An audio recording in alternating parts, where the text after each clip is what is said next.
سلام البنات، ان شاء الله تكونوا كامل بخير وفي احسن الاحوال. بسم الله والصلاه والسلام على رسول الله. مرحبا باللي دخلوا معنا جدد، نقول لكم مرحبا بكم. معي انا سهام لتعليم الطرز الجزائري على الماكينه. نقول لكم فضلا ليس امرا، تفضلوا اشتركوا في القناه، فعلوا الجرس ليصلكم كل جديد، وديروا بارطاج اذا اعجبكم المحتوى او اعجبكم فيديو. اعملوا بارطاج مع اصدقائكم لتعم الفائده. ومرحبا بكم واجدد الترحيب. قناتي مخصصة للطرز، إحياء لتقليد إندثر، تقليد تقريبا راح، اللي هو الطرز على الماكينة أو الماشينة الصناعية. تقدر تقول بدينا بالماشينة الصغيرة وطورنا الطرز وخدمنا على الماشينة الصناعية، وأتى تطوير آخر اللي هو ماكينة الميكرو. طبعا كل واحد واللوغو تاعو، كل واحد والخدمة نتاعو، كل واحد يخدم على مقدوره. تبقى هنا مسألة أذواق، وكل واحد وعنده ذوقه يلبس واش يحب. نقول لكم يا البنات مرحبا بكم والف مرحبا، وجدد الترحيب دائما دائما. هذا في هذه الصبيحة، صبيحة مباركة، يوم الجمعة. نقول لكم جمعة مباركة، تقبل الله منا ومنكم صالح الأعمال. البنات راكم تشوفوا هنا معايا زوج قناضر، هادو لقيتهم، يعني هذه لقيتها عندي مدة، لكن هذه لقيتها مؤخرا. هذه كنت خدمتها في 96، يعني 96 وي، يعني متأكدة 96، يعني باش حبيت فكرني نتذكر. هذه قندورة في وقت كيما خرج المكوي بلا بينتور ايغوي. يعني شوفوا الخدمه كانت ما شاء الله، كنا نخدم واحد الموديلات رائعه رائعه. ما فهمتش عليه يعني راحت هذه الخدمه واندثرت هذه الخدمه للاسف، مالغري كانت مخدومه جوست بالماشينه الصغيره. الماشينه الصغيره انا عدتها لكم في الفيديو السابق، هذيك اللي قلت لكم ماشينتي الاولى، يعني راهي قديمه وبين عليها القدم وبين عليها التعب، يعني خدمت ما فيه الكفايه. خدمت القندوره هذه في الماشينه هذيك القماش وقت لا بوت بيش، يعني كيما خرجت كان انتي يعني تري جولي، يعني تخدم فيه فاسيلمون كنادر العراس، صايبات العرايس، ونخدموا فيه الطاز، نخدموا فيه المكوي، لا بينتور ليغوي او التعمار بالالوان. خدموا فيه حتى الغيشوليو، الغيشوليو اللي هو يتخدم بالماشينه تاع البيدال. كتوضيح البنات، احنا ما نقدرش، انا ما نقدرش نهضر على نفسي، ما نقدرش نخلط لكم الدروس الكل مع بعض او ندير لكم كل شيء في فيديو مع بعض. طبعا راح ندير سلسله تاع فيديوهات تكون منفصله، كل ماشينه واش تخدم. يعني صبروني، انا لقيت تعاليق وتساؤلات على كل الماكينات في نفس واحد، يعني ما نقدرش في فيديو واحد نحط لكم ماشينات كاملين ونجاوب عليهم. لهذا نقول لكم نجاوب بالماشينه. يعني انا حبيت نعت لكم، يعني نبدا يعني على الخدمه اللي كنا نخدموا. يا ريت يا ريت يعني لو ترجع الخدمه هذه، طبعا تكون معصره. هنا كاين لي بيرل، كاين لي غارنيتور، لي ستراس، تقدري تخدم حاجه كيما هكا، وطبعا تزيدوا نجملوها، يعني نديروا لها ان ديكور مع العصر. هذه كنت تقاسمتها مع البنات في قناتي الاولى. هذه قندوره امي الله يرحمها. هذه اول شيء خدمته، اول شيء هذه خدمتها في 94. نعم، يعني هذه بدايتي، خدمتها لامي الله يرحمها، وكانت لا مود نتاع الموف، وعجبتها وكانت تحبها، وكانت وين تروح تلبسها، وكانوا الناس يسقسيو يعني وين خدمتي القندوره هذه، وجابت لي يعني دي كليون، يعني نوع من لا بيبليسيتي. مثلا نقول لكم خدموا ولبسوا خواتاتكم امهاتكم، يعني اللي معاكم في الدار اللي في العائله، لبسوا انتم بالذات بالطريقه هذه، تجيبوا الخدمه لما تعود خدمتكم متقنه راهي وحدها تجيب لكم لي كليون او الخدمه اون جينيرال. يعني هذه قندوره ومعروفه يعني الموديل راهو معروف بزاف. البنات اللي قالوا لك كاين امهاتنا مازالوا عندهم الموديل هذا، وكاين اللي تقول لك امي كانت تخدم الموديل هذا. يعني خدمنا منه ما شاء الله. هنا الدفاره، شوفوا البنات، يعني الخدمه راهي باهيه باهيه باهيه عليه، يعني والله جو سوي ديزولي، انا يعني متاسفه جدا على الخدمه هذه راحت. ان شاء الله ان شاء الله نقدر نرجعوا ولو القليل من التراث نتاعنا في دروس القادمه باذن الله.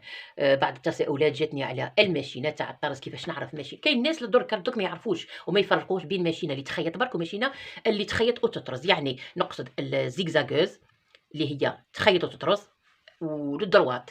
هنا باش يفرقوا، الدروات هي ماشينه غير للخياطه، وهي تكون صناعيه، يعني بوكو بليس صناعيه، اللي تكون في الخياطه برك ونقولوا دروات، يعني ما نقولوش عليه دروات، هي ماشينه غير تخيط، اللي هي ماشينه صغيره الكحله السانجير. راني تقاسمت معاكم تاعي، راكم تعرفوها في قناه، بما انه جل المشتركات اللي راكم هنا راكم تعرفوا قناتي الاولى، يعني تعرفوا تقريبا كل الفيديوهات. راني تكلمت على الماشينه السانجير، جربت لكم بها بعض الخدمات واش تقدروا ديروا بها. اللي مهتمه واللي مزروبه حايبه تشوف، ترجع لقناتي الاولى يوميات سهام لتعليم الخياطه. راني هادره على كل الماكينات، يعني اي ماكينه تقدروا تلقاوها، من دروات الصناعيه، للماشينات الصغار، للسنجه الكحله، الفريزه البيضاء، الفريزات كنت مدايره زوج انواع، لي سنجه باردون الصناعيات الكبار، درت عليها زوج، نتاعي ياماتا وواحده خلاف سانجير، راني تقاسمت معاكم في القناه الاولى كامل على لي ماشين، يعني اللي مزروب وحايب يشوف يقدر يرجع للقناه تاعي الاولى، لكن هنا رانا نخدموا بالماشينه، يعني نروحوا بالتدريج. نجاوب على الاخت اللي قالت لك كيفاش نعرف الماشينه انها تطرز او تخيط برك. دوك نرجعوا للماشينات نتاعي ونعطوا الفرق. البنات هذه ماشينة من لي ماشين الرائدة أو اللي ماشية بزاف في عالم الطرز، اللي هي تخيط وتطرز او ميم طون. كاينه ماشينه تطرز برك اللي هي الفلينغمان. كاين بنات يقول لك حنا تاني طرزنا بها خيطنا بها، لكن يعني لا انصح. الخياطه نتاعها ما تجيش سوليد باسكو ما فيهاش البوان داري، وانا فهمتكم في الفيديو السابق انه البوان داري هو هذا. يعني انا نعدت لكم في الفلينغمان ما فيهاش. شوفوا هنا كاين البوان داري، يعني هذه نقدر نخيط بها ونطرز بها. واش يخليك تعرف الماشينه تاعك انها تخيط وتطرز؟ ربما تكون تخيط برك، تكون فيها البوان داري ما فيهاش طرز. كيفاش نعرف انها ما تطرزش؟ انها ما فيهاش الدائره هذه اللي عفوا لا نقصد تلقاي ديجا بديت نوضر البنات سامحوني. تلقاي البوان داري فوق الدائره اللي تعرض الخياطه، النفذه تاع الخياطه تعرضها ولا تنقصها، ونلقاو هذه في اللي تطرز. في اللي تطرز نلقاو العمود هذا. انا العمود تاعي راهو تكسر ونورمالمون يجي حتى لهنا، يعني تالمون انا كنت مانيبيلي بزاف كسرته. هذا العمود هو اللي نعملوا به النفذه تاع الطرز. شوفوا هنا راهو عندي نفذات الطرز قد ما نحبها، حتى العريضه خلاص دوك انا ما نقدرش ندورو. هو راني مركبت له العراض اللي هو هذا هو العراض. نحط هذه من يدي، يعني انا الطرز نعرضه منه. لما تعود ماشينه غير تخياطه ويكون فيها غير هذا البونداري وغير الدائره نتاع النفذه تاع الخياطه. نفذه الخياطه يعني نقدر نحطوها من 1 2 3 4 حتى ل5. الخياطه يعني المخيره نخليوها في 4. هذه مفروغ منه، هذه ماشينه تاع خياطه. ماشينه تاع خياطه لما دروات ناكد لكم البنات، ماشينه خياطه دروات اللي هي الصناعيه او اندستريال تكون فيها ثاني العراض، لكن هو باش يرفع البيد بيش. يعني في الماشينات الصناعيه الدروات لما هذا الدزو يرفع لك البيد بيش، يعني يهز لك البيد بيش. هذه هي الماشينه تاع الخياطه. خذوا مليح بالمعلومات يا البنات، هذه هي باش تعرفيها انها تاع الطرز تصيبي فيها او تلقاي فيها هذا العمود يكون واصل حتى هنا اللي هو نديرو به الطرز. هذا هو الفرق. ودرك نروحوا للماشينه الدروات ونشوفوا الفرق بيناتهم. البنات تسمحوا لي على الاضاءه شويه هنا ناقصتني. والله يعني بصح ان شاء الله راهي تبان، سامحوني. ان شاء الله راهي تبان الماشينه هذه دروات، هذه غير الخياطه. شوفوا فيها البوان داري، شوفوا تاعها قدماه يجي كبير. اول حاجه انه يكون طويل، شوفوا قدماه. ماشينه تاع الدروات راهي باينه يجي الراس تاعها ثاني كبير، وكاينه اكبر من هك اللي اسمها الدوبل شاريو. الدوبل شاريو يخيطوا بها الاقمشه الكبيره كما الباش الفريشات، يعني توسكي عنده فوليوم، يعني حاجه تكون فيها الحجم الكبير، هي اللي يخيطوها بالدوبل شاريو. وكاين لي ماشين الاكبر وقيله تريبل شاريو ولا كات فوا، يعني باللي تجي من هنا حتى لهنا اللي يخيطوا بها الاقمشه الكبيره خلاص. يعني انا جوست كابخي ما شفتهمش، راني شفتهم غير في الانترنت. قلنا البوان داري شوفوا تاعها قد ما يجي كبير، والدائره اللي كنت نهضر لكم عليها اللي هي فيها الترقيم نتاع النفذه تاع الخياطه فقط. هذا واش كاين هنا؟ ما كاين والو. هذه هي الماشينه غير تاع الخياطه، هذه ما تطرسش. بزاف تلاقي تساؤلات، اسكو نقدر نخدم الفتله مثلا بالماشينه دروات، ولا اسكو نقدر نرجع ماشينه دروات تطرز؟ لا طبعا غير ممكن. الماشينه دروات ما تطرسش، هي غير الخياطه، وما تقدريش تخدمي بها الفتله لانها تردم لك الفتله خيط مبروم، لازم نخدمو زيكزاك فوقه، يعني نعديو فوق الخيط. تقدر تخدمها بالماشينه تاع الخياطه تاع البيدال، لكن بالبيدال باش تتحكمي في الخدمه وتهربي على الفتله وتقدري ديري ايميتاسيون نتاع الزيكزاك، يعني ديري تقليد للزيكزاك بيدك. اللي يخدموا الفتله بالماشين تاع البيدال نورمالمون راكم فاهميني. والبنات كلشي راه يجيكم في وقته، راني نزيد نرجع لكم في المواضيع هذو كامل، ونزيدو نفهم بنياتي وخواتاتي كامل كل ما يلزم. دوك نروحوا للماشينه الاخيره اللي هي المختصه للطرز. الماشينه الخاصه للطرز اللي هي الفلينغمان، من احسن الماكينات اللي استعملتها في الطرز واللي خدمت بهم. هنا جبت لاكريس فينالمون لقيتها باش ندير التزييت ولا كريس اللي هي تكون باذن الله في الفيديو القادم. اليوم راني غير نهضر لكم معلومات على لي ماشين البنات باش تعرفوا نوعيه لي ماشين اللي كاين واش تقدروا تختاروا، سورتو اللي حايبه تشري. قبل ما ننسى حبيت ندير واحد التوضيح انه مره نصحت البنات اللي تحب تشري ماشينه انها تشريها مستعمله. علاه؟ باسكو الماشينه جديده تكون البياس تاعها عاصي، يكون عاد جديد، ما تخدمش يعني مش كيما الماشينه المروديه.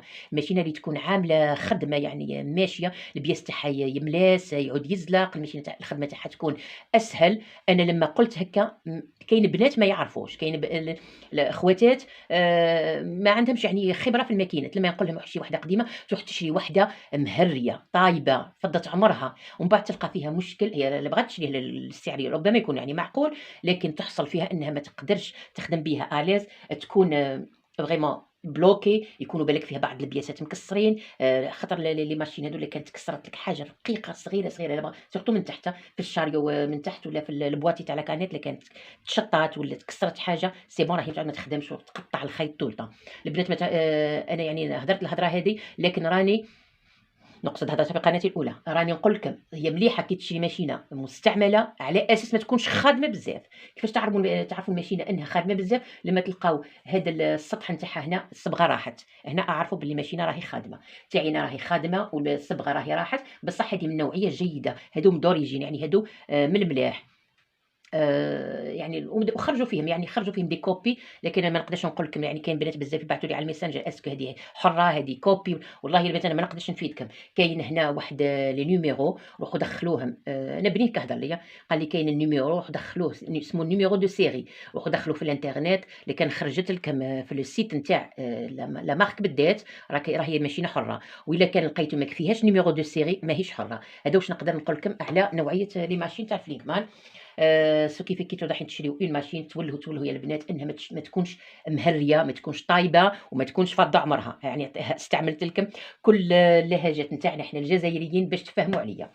يعني واش نقصد باللهجات باش باللغه العربيه ما تكونش يعني خدمتها والله البنات ما لقيتش باللغه العربيه ان شاء الله تكونوا فهمتوا. عليك بزاف سقساوني تاني تلاقيت تساؤلات كيفاش تقدري تخدمي بالبيد بيش، ولا علاه راكي تخدمي بالبيد بيش، ولا علاه راكي تطرزي بالبيد بيش.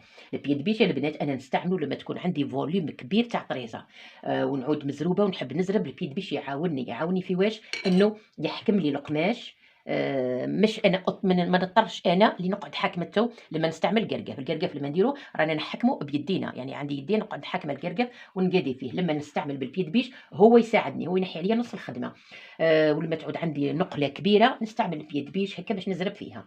وكاين نقلات يكونوا ظريفين يكونوا صغار ولا رقابي، ولا كاين بلايص لما تعود النقله رقيقه نحي البيد بيش باش يعاوني باش ما باسكو هنا من بعد يرجع لي عائق ما نشوفش مليح الطرزه سورتو كي تعود رقيقه. يعني نحي البيد بيش باش نطرز ونشوف النقلات كاملين او الرسم نشوفه بكل اريحيه. لما نحي البيد بيش نقدر انا نطرز باللي بيس نتاعها نورمال، لكن السنين نسيريهم، السنين يتسيراو منا. يعني هذه نهبط ونسيري فوالا السنين تاعها يتسيراو، يعني تعود ما تجبدش القماش. كاينه دي ماشين طبعا يجي معاهم هذه. انا هذه ما لقيتهاش، ما على باليش وين راحت لي كوم انا دي زاني وانا نخدم جوست بالبياسه هذه تاع الماشينه الاخرى، هذه تاع الياماتا. هنا نقدر يعني باسكو هذه خاطر مختصه في الطرز، حتى وان ما نحيتيلهاش هذه تقدري تطرزي بها عادي. يعني اللي بغات ما ركبتيلهاش هذه نقصد وخليتي لها سنين وسيريتيهم برك من وخدمتي بلي بياس هادو. باردون الفيديو بدا يطول يا البنات، دوك نحبس هنا.